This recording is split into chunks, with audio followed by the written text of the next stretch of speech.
A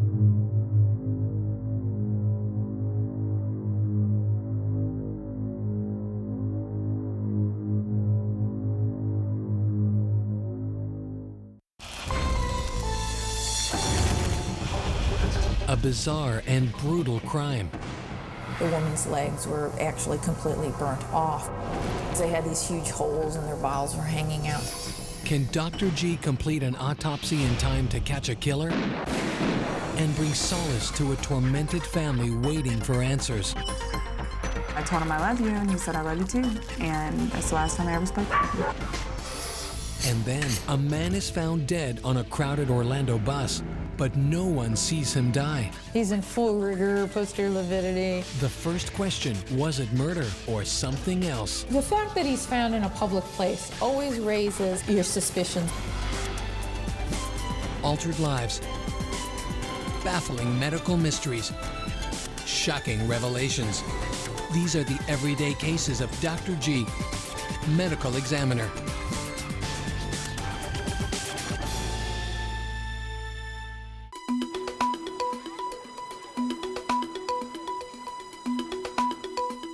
While working in Texas during the summer of 2000, Dr. G was called on to help unravel one of the strangest and most disturbing cases of her career. In a span of 24 hours, she'd not only need to solve a heinous crime, but also help bring closure to a victim's shocked and tormented family.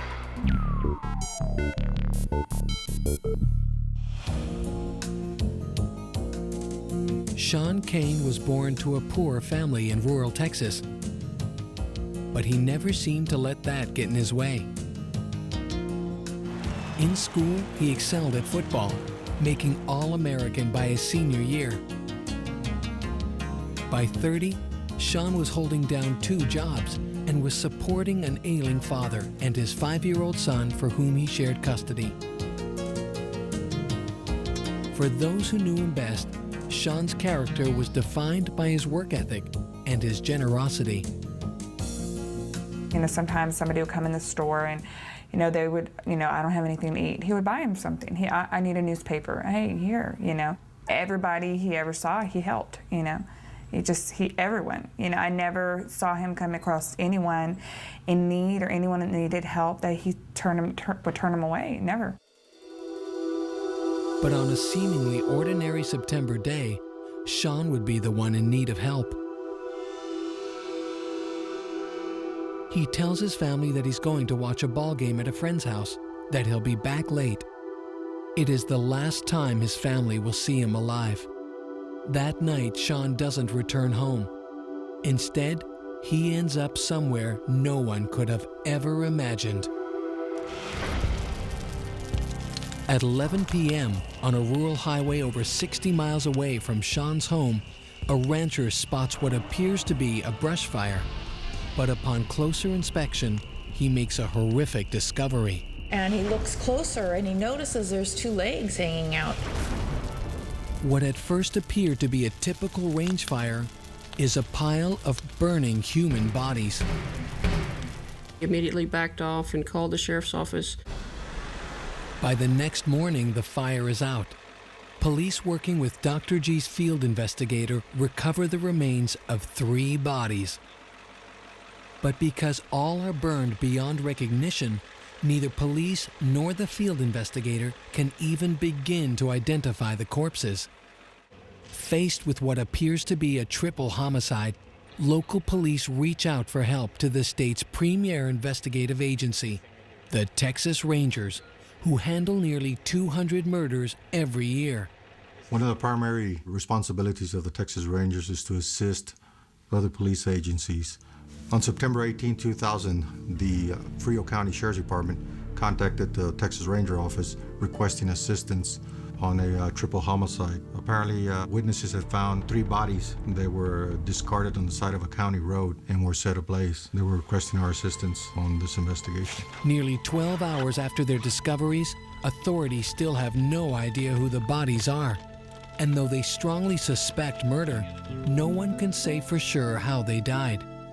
The only one who can answer these questions is a medical examiner. I knew that I was going to be having 3 burnt bodies coming in the morgue because I'd heard about it on the news the night before. And so when I get there, we have our 3 burnt bodies, all of which are burnt beyond recognition. It smells like burnt barbecue, like you've cooked something too long.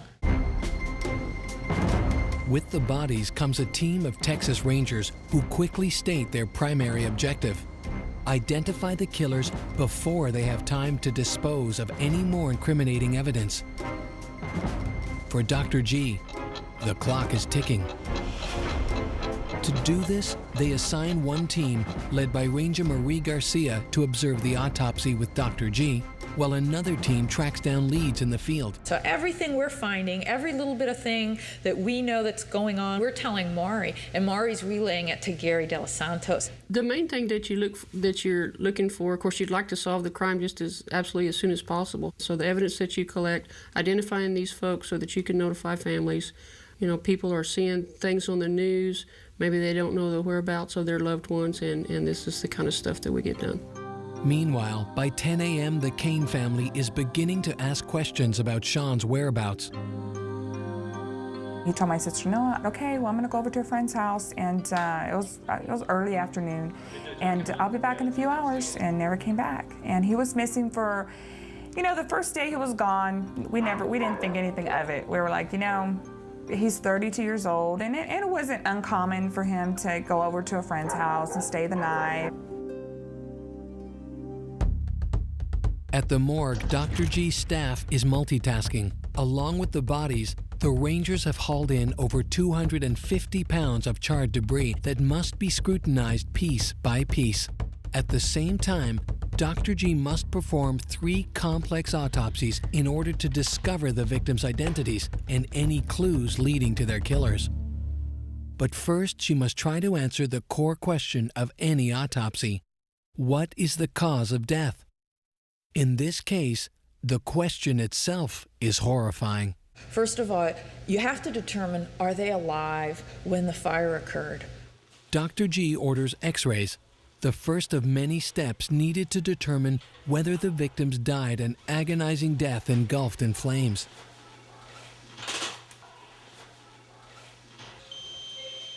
Any charred bodies that's charred beyond recognition, whether you think it's from foul play or accident, you're going to do a complete X-ray of the body.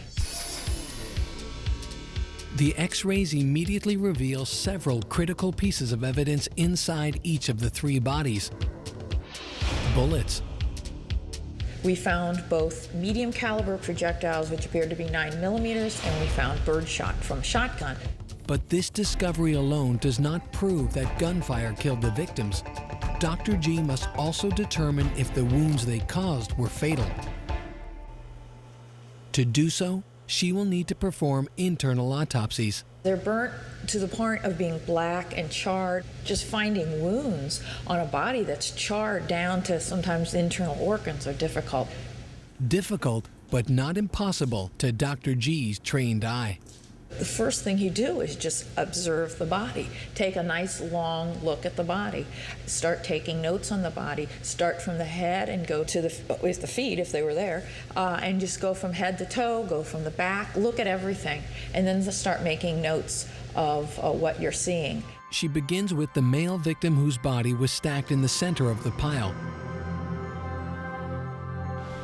Although heavily charred, Dr. G detects a defect, or hole, in the remaining muscle tissue on the man's back left shoulder. There's a huge gunshot wound. She immediately recognizes the abrasion as a shotgun wound. On his posterior shoulder on the left side, but it didn't go into his chest cavity, it went downward. It shattered his shoulder, it shattered his scapula.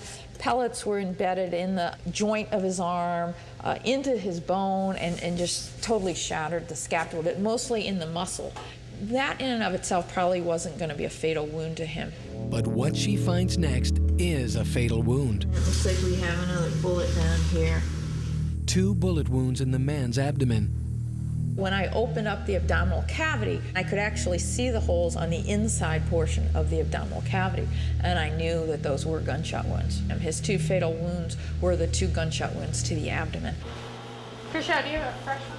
she moves quickly to the female body. With the woman, I found the gunshot wound to the back of the head, went through her brain, and then exited near her neck on the opposite side. And so that definitely was a lethal wound. So she also had a shotgun wound basically on her left side near her breast. And this shotgun wound was really quite devastating, was a lethal wound. Dr. G now turns to the final body, that of the second male found at the bottom of the burning pile. So obviously he's got a lot of trauma. And On him, she finds two shotgun wounds. He's got a large shotgun wound to the front of his neck, and then a shotgun wound on the side of his neck here. It caused massive destruction of his neck. I mean, basically just his spinal cord's transected. He's got like a 2-inch defect all the way going across his neck. It's certainly a lethal wound. I'm suspecting, since we have a bullet in him, that one of these is going to be an exit. And then we'll probably What's more, Dr. G finds that none of the victims have soot in their throat or lungs, indicating they weren't breathing at the time of the fire. Because the skin is all burnt, I can't really tell if that's an entrance or an exit. Based on her analysis of the gunshot wounds and the lack of soot in the lungs, Dr. G can now prove that all 3 victims were fatally shot before they were set on fire. 5 hours into her investigation, she makes the official declaration. All 3 deaths are homicides. As the official ruling is radioed to the rangers in the field, Dr. G must answer a far more difficult question about the 3 victims. Who are they? One of the first concerns is being able to identify the body. Without identifying the body, you ain't going anywhere. Coming up next, Dr. G's team uncovers clues that may lead the way in a Texas manhunt. And the family of Sean Kane begins to worry. I had kind of a bad feeling. I thought, oh, maybe he has a car accident, maybe he's in one of the hospitals. I never want to think your brother's dead. When Dr. G, medical examiner, continues.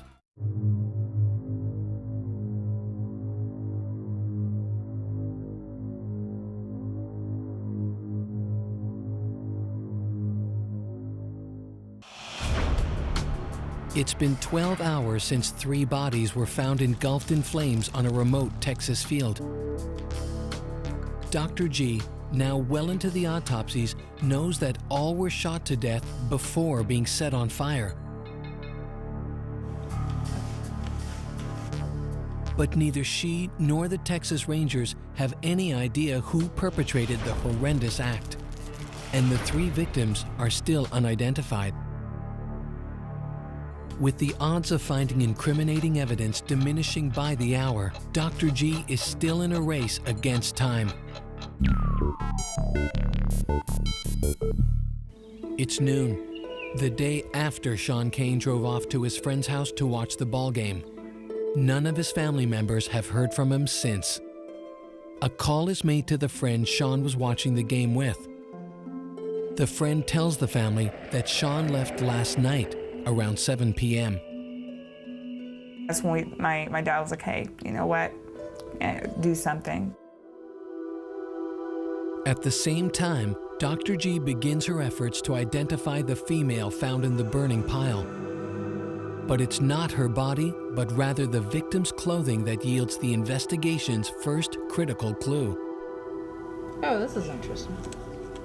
Part of her bra was still intact, and under the bra was a ID card. It looked like a driver's license, had a person's name and a picture. Now, of course, I can't compare the picture. She's black and charred. I can't see. But we certainly had the name, so we thought, well, we hit gold here. Sure, could you go ahead and put this in an evidence envelope? The information is instantly radioed to the investigators in the field, who rush to the address listed on the ID. To their surprise, they find the woman whose name is on the ID alive and well. But the lead is far from a dead end. The woman tells the Rangers that she had recently lent the ID to a friend, Marta Esposito, age 22. Still, The statement from Marta's friend is not enough for the investigative team. Next, the morgue staff locates the dentist of Marta Esposito, and comparing past dental records with those taken at the morgue, Dr. G makes a positive ID.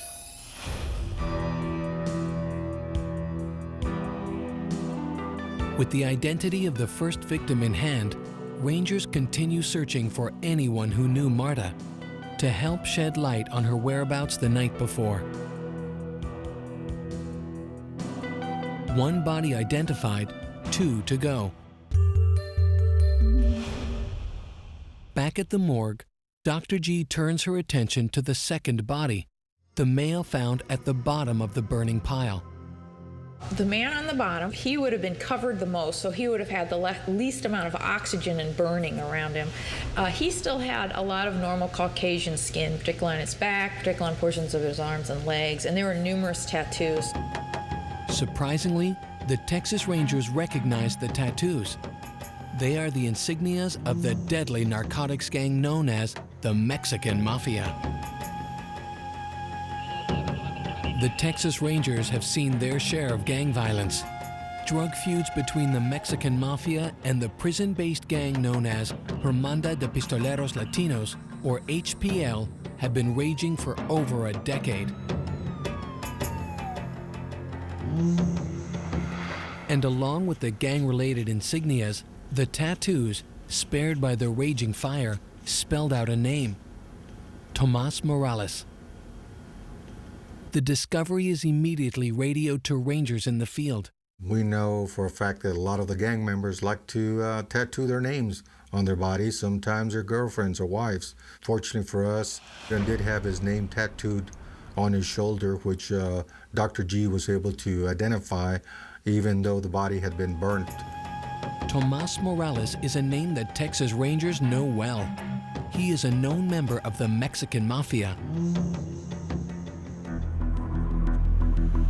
By 4 p.m., Rangers are blanketing their network of gang informants, asking about Morales. Their relentless fieldwork soon pays off. Several people tell them that Marta Esposito was Tomas's girlfriend, and that both have been missing since the previous night. 2 bodies identified, 1 to go. But before Dr. G attempts to ID the final body, her assistants alert her to evidence that has just been found in the pile of debris they have been sifting through.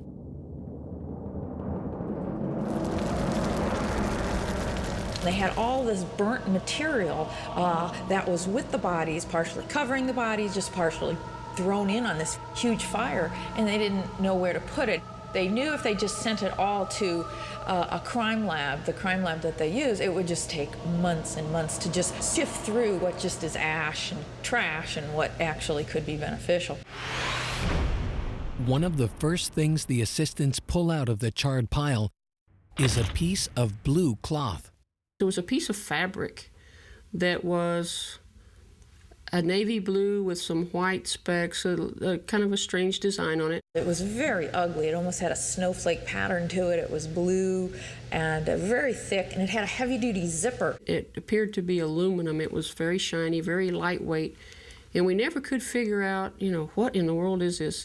Not knowing whether the fabric could be significant, Rangers in the field are radioed the description.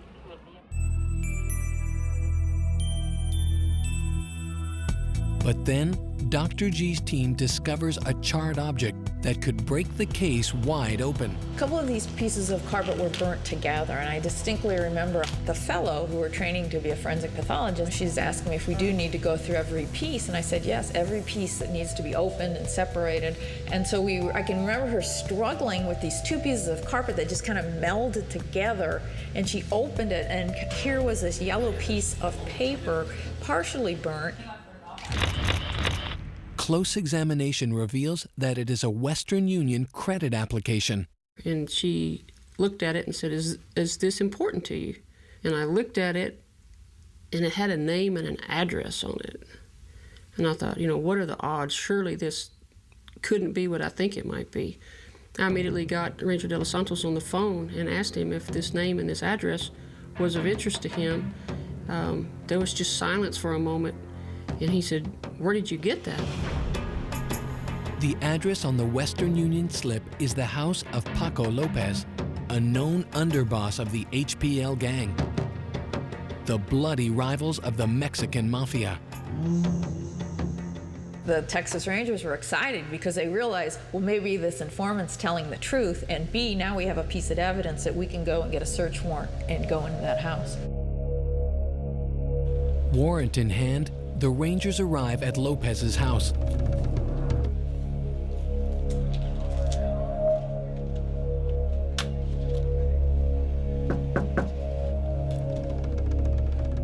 Texas Rangers, nobody move! As they burst in, 3 men make a run for it. We gotta run. Part of the search team gives chase, while others stay behind and begin to search the house, which immediately offers up damning clues. Then, when Ranger Garcia arrives, she notices something familiar. A couch covered in the same fabric that was found in the pile of debris at Dr. G's morgue. And I walked in, and the first thing I saw was a couch with this material on it. And lo and behold, there was a couch cushion missing. The other couch cushions had the aluminum zippers on it. So now we have 2 pieces of evidence tying those bodies to that residence. Lopez and the others in the house are now the Rangers' lead suspects. By the end of the first day, 2 of the burned bodies have been identified, the scene of the shooting has been located, and the Rangers have Paco Lopez, their chief suspect, on the run. This was an all-day process. In fact, we started about 8:30 in the morning and spent 8 hours on it. The speed with which Dr. G and her team unearth the critical clues in the case is not lost on Ranger de los Santos. Using her information to corroborate the information from the informant, that was very crucial in obtaining a search warrant and preventing the destruction of evidence at the house. If we would have taken our time getting that information, they could have eventually destroyed all the evidence and found nothing at the scene. However, there remains one final question Dr. G must answer. Who is the 3rd victim still lying in her morgue?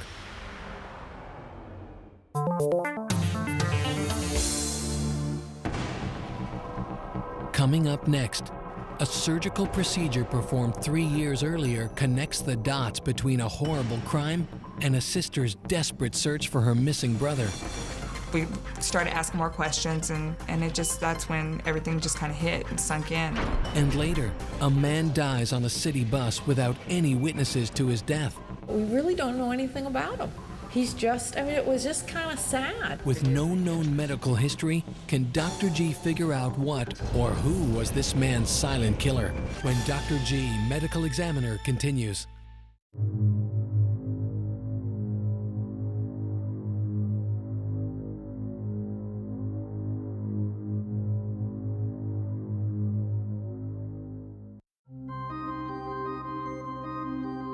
In the last 24 hours, Dr. G has performed 3 complex autopsies, producing a string of valuable evidence that has led Texas Rangers directly to drug dealers responsible for the shooting and burning of a woman and 2 men. But the 3rd victim still lies in Dr. G's morgue, unidentified.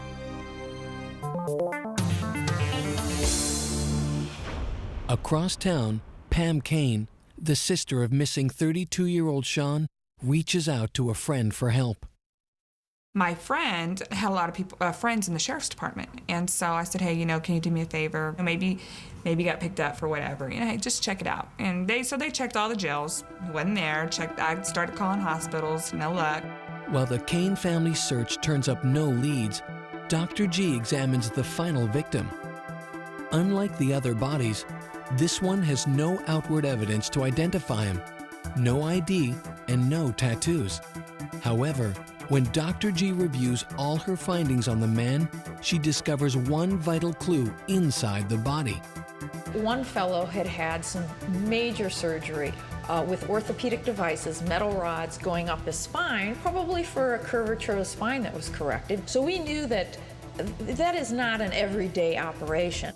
The rods are known in medical circles as Harrington rods, a name borrowed from their inventor.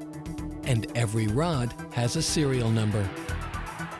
Each of these rods are unique. All the orthopedic devices have unique numbers on them that we can track then to what hospital they were sent to, and we can track down to the specific person that gets this. With the cooperation of the hospital, Dr. G secures the records, and with them comes a man's name, Sean Kane. The Texas Rangers are sent to break the news to the Kane family. Sister Pam, away at the time, has the terrible news delivered by her siblings. My other brother said, hey, you know what, we have to tell you something. And, my sister and I were like, what, Well, the Texas Rangers have been here and they found Sean. And, we were like, well, where was he? Is he, at somebody's house? So, no, he's in the morgue. To double check Sean's identity, his family is asked whether Sean had undergone any back surgery. They confirm he had. Sean had broken his back a few years prior. He had lived in Dallas for a time, and he broke his back, and he had 2 rods, I believe they're Harrington rods, in his back. The devastating news is only made worse by the strange and horrific circumstances. The first thought that I had in my head when I found out all the details, that they had burned the bodies, was please, God, let him have passed on before this happened, so he didn't feel anything. Rangers quickly tell the family that Dr. G's autopsies revealed that her brother had died before the fire. It is a comforting answer to a grim prayer. But when Pam hears the circumstances of the death, an even more perplexing question is raised. I think my first thought was, what were you doing in that house? Could Sean Kane, hard-working father, supportive son, giving friend, have been involved with the Mexican mafia or their rival gang? Was he leading a double life? It is a question that will soon be answered with the help of Dr. G and the Texas Rangers. First, they discover that Marta, the female murder victim, and Sean were in fact loosely related through marriage. But a remote family tie explains precious little about that grim night. However, since the arrest of Paco Lopez and his accomplices, Texas Rangers have secured a key informant, the brother of Paco Lopez. Forced to help dispose of the bodies, Paco's brother came forward, afraid for his own life because of what he knows. To put his brother Paco away where he can't hurt him, he tells the Rangers everything he knows about the murders, including Sean's involvement in the incident. After a dramatic 48-hour tandem investigation in the morgue and in the field, Dr. G and the Rangers can now explain how all 3 bodies ended up burning by a remote Texas roadside.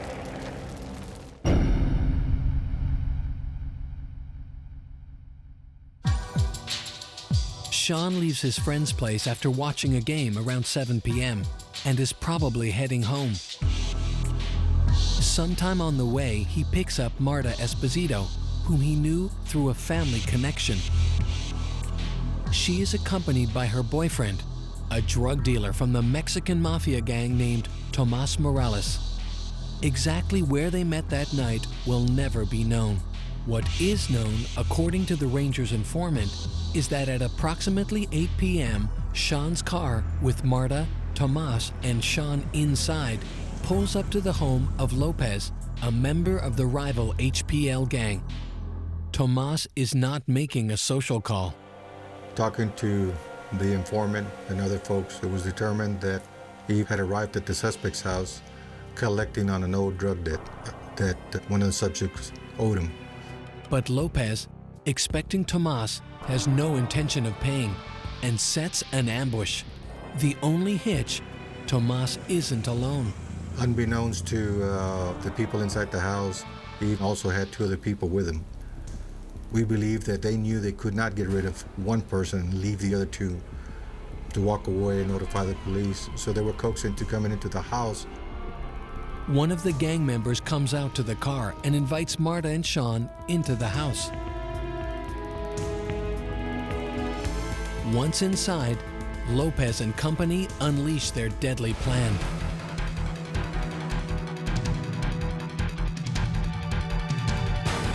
Their primary target, Tomas Morales, is the first to be dispatched. According to the informant and Dr. G's findings, Lopez empties both barrels of a 12-gauge shotgun from a distance of 3 to 4 feet. So the one is going straight across the neck, and the other is going in a more downward direction towards the axilla. So he definitely, both of those would have been fatal. He died from the 2 shotgun wounds. Marta Esposito is next.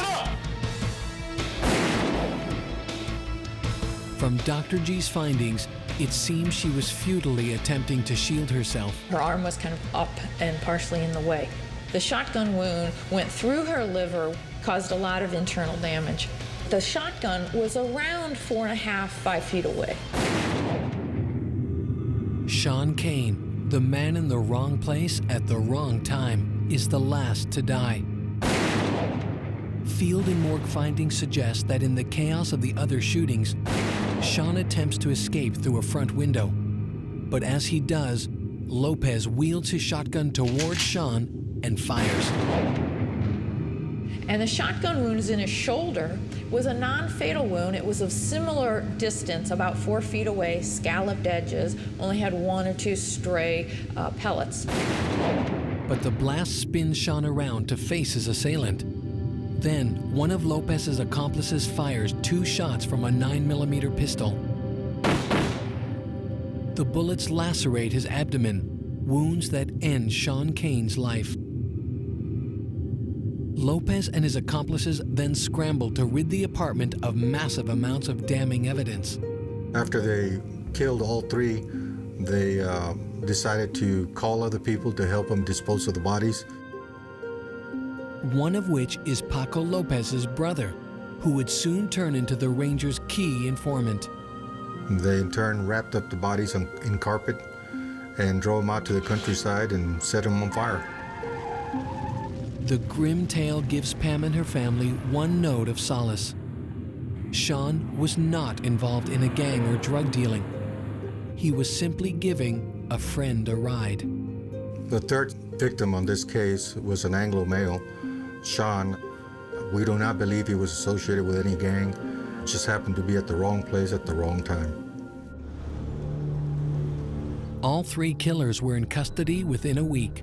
Due to the cold-blooded and premeditated nature of the murders, the prosecution sought the death penalty for Lopez. Dr. G's testimony about how the killings were carried out and how the victims died weighed heavily on the jury.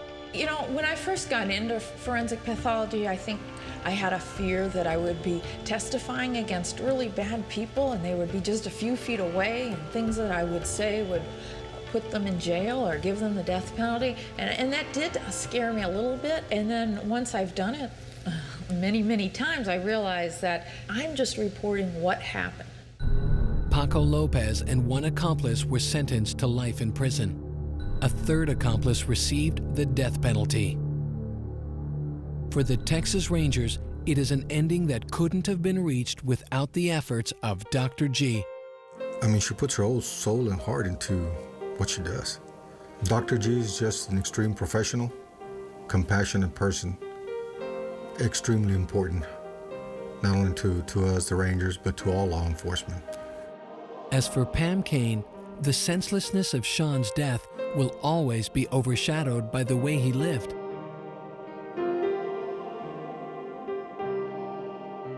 Her lasting memory of Sean is not his horrific death. It is instead a small incident that occurred the last time she saw him alive. She had run out of gas, and her brother came to help. And I gave him a hug, and I said, "Thank you for coming for me." And he said, "Hey, I'd walk through fire for you, you know that."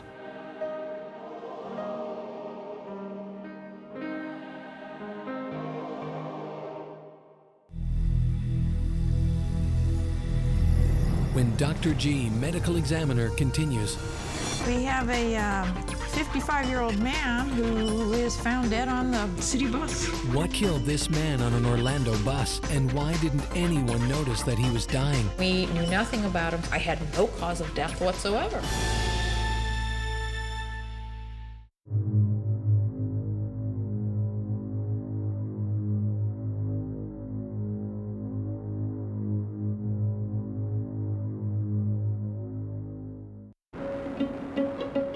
More than 14 million people in the U.S. rely upon it every day, public transportation. And for more than 20 years, Larry Haggerty has been a rider. 55 and never married, Larry is a Vietnam veteran who spent most of his life in Orlando. According to those who know him best, he's gregarious, enjoys time spent with friends, and loves his job in the wardrobe department of a local theme park where he has worked for almost 2 decades. Larry was just the kind of guy that you just knew that you liked. His character, his ideas, his laughter, he was so funny. Just made you feel good to be around him. Larry, however, didn't like to be behind the wheel. Instead, every day he takes a 25-minute bus ride to and from work on the Lynx number 50 route, which loops from downtown through the local theme parks. It was Larry's own personal chauffeur. I mean, it happened to be a little bit bigger than a limousine, but he'd know the bus driver, and the bus driver usually kept the same route, so he would know him. And if it changed, Larry would introduce himself, and it didn't take long for anyone to know Larry. And he seemed to like that. The fact that he didn't have to worry about driving, he didn't have to worry about insurance, he didn't have to worry about maintenance. He found comfort in the fact that he could get on the bus and go home. Today, however, Larry isn't going to make it home. After getting off from work, Larry boards the bus at about 6 o'clock on a Saturday evening. He takes his usual seat, puts earphones on, and settles in for the short ride home.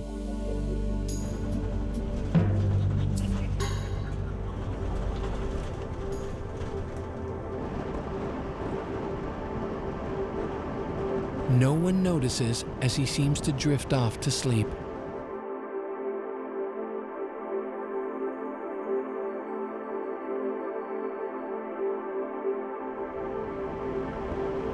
Nearly 90 minutes later, the bus completes its route at Orlando's downtown bus station. All of the passengers disembark, except for one, Larry Haggerty. The driver tries to wake him, but he doesn't respond. He can't. Larry is dead. When I had conversed with the driver about the situation, he was very stressed out or nervous, upset, because once he realized the situation, he just didn't know what to do.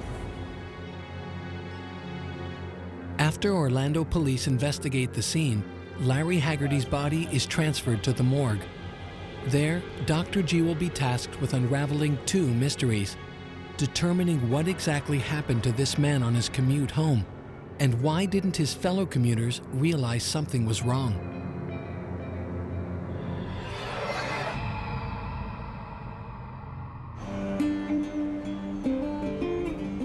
"12 hours later, it's early Sunday morning.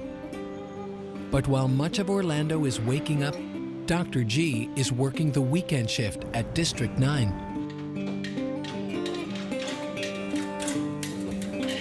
No underwear. What's that about?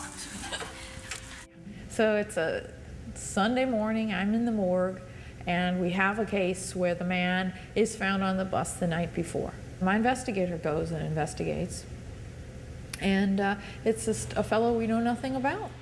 Normally, when a new body arrives at the morgue, Dr. G reviews medical records or personal histories of the victim that have been collected by her investigators before determining if an autopsy is necessary. But in the case of Larry Haggerty, tracking down information on the victim has been difficult. By 9 a.m., after a round of futile calls by investigators, Dr. G still only knows the basics about Larry Haggerty, his name, and the circumstances in which he was found. The fact that he's found in a public place always raises your suspicions a little bit more. So we would be more apt to autopsy him just because he is found in a public place, because bad things can happen to you in a public place. In cases where the decedent could be the victim of a crime, time is critical. Any evidence on the body must be collected as quickly as possible. With this in mind, Dr. G and her staff begin to prep Larry Haggerty for examination.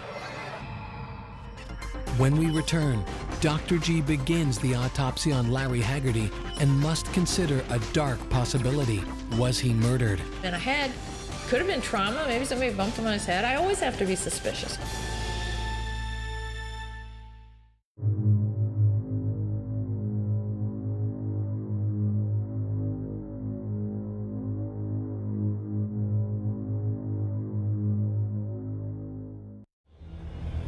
On the commute home from work, Larry Haggerty dies on a crowded bus without anyone noticing.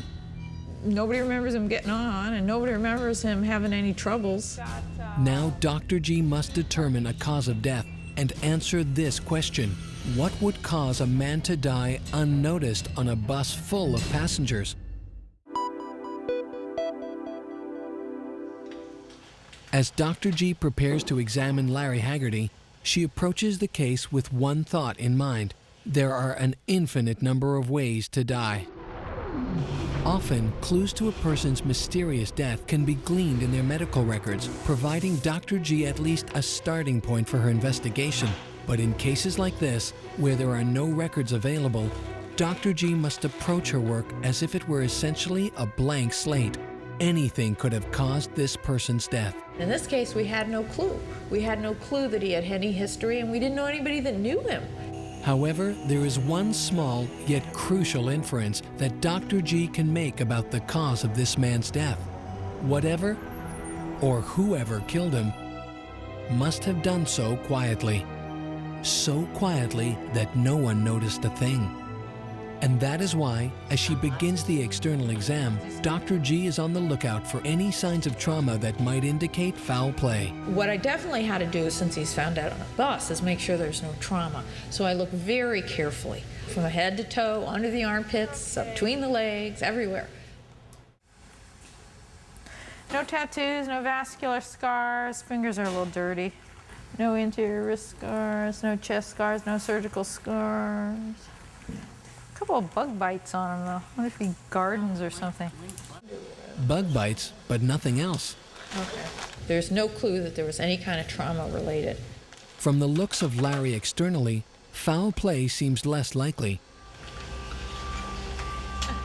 But a body holds many secrets on the inside. And in Larry's case, as soon as his chest is opened, it reveals one to Dr. G. Larry was a smoker. Big old lungs, kind of overinflated. Kind of a big old barrel chest, too. A lot of blackening from his smoking days. But even though Larry's lungs are damaged from his smoking, Dr. G can see that they did not kill him. His heart is another story. To begin with, at 620 grams, it is nearly double the size of a normal heart. Oh, that's big. But that's not the only abnormality Dr. G finds. He's got very bad coronary artery disease. His entire left anterior descending is calcified. The vessels that supply blood and oxygen to the heart, the coronary arteries, were severely narrowed. We don't even have very minimal opening, and some of that's necrotic, too. Dr. G wonders whether Larry was aware of his deadly heart condition, until she finds two foreign objects. He's got a stent in his coronary artery. Wish we'd have known that. The two stents Dr. G discovers in Larry's coronary arteries are wire mesh tubes inserted during angioplasty, a procedure where a balloon-tipped catheter is threaded up into the arteries of the heart. Once in place, The stints serve as buttresses to hold open previously blocked vessels. As soon as I saw those metal stents, I know that he'd been to a cardiologist and has a history. In addition, Dr. G finds several abnormalities in Larry's heart, a clear indication that Larry suffered several heart attacks. One of them likely occurred some time ago, but the other is much more recent, only hours old. In this case, the back of the heart had areas of recent heart attack with fresh, real early hemorrhage in there. So I knew there's a new episode going on over an old episode. But this discovery raises more questions than answers. Gripping, crushing pain is the hallmark of the overwhelming majority of heart attack victims. If a heart attack killed Larry, why were there no witnesses to this telltale sign while he rode the bus?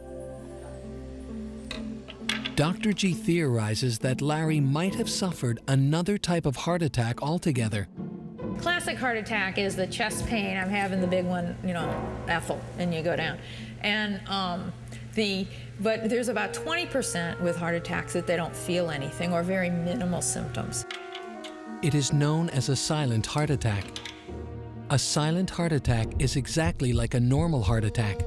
In each, blood to the heart is cut off and part of the heart muscle dies, resulting in the formation of tough scar tissue, which weakens the heart and can trigger deadly arrhythmias. But there is one critical difference between the two. A person having a normal heart attack will know it. One having a silent attack will not. I don't know why. I don't think anybody really knows why some people have the classic symptoms and some people have atypical symptoms or no symptoms. After finishing dissection of Larry's heart, Dr. G now knows for certain how Larry Haggerty met his fate and why no one on the bus knew he was dying.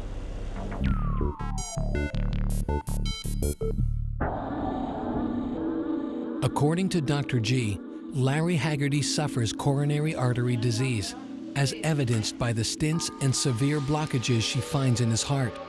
Then, while at work that Saturday, Larry unknowingly suffers a silent heart attack.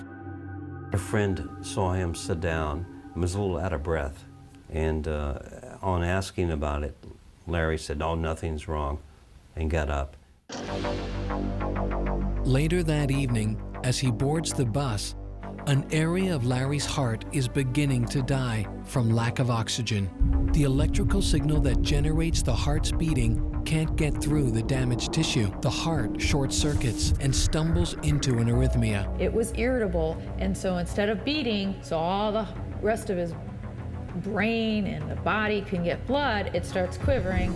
He can't pump blood to the brain, so he passes out. Within minutes, his heart ceases to beat and Larry stops breathing. To everyone around him, he appears to be just another sleeping commuter. Everybody gets off the bus and he's still sitting there, and finally the bus driver gets to the end of the line and notices he's sitting in the back.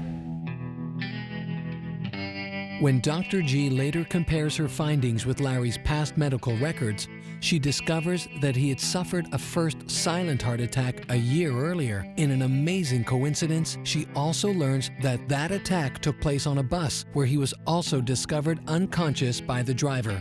Only on that occasion, he was still alive and medical help arrived quickly. This time, Larry was not so lucky. No, it just, to me, there was a sense of sadness to the case. Here's this man, just minding his own business with his earphones, probably trying to block out the world, sitting on the bus by himself. Nobody notices anything. He's just sitting there and dies. There was just something a little sad about the case to me.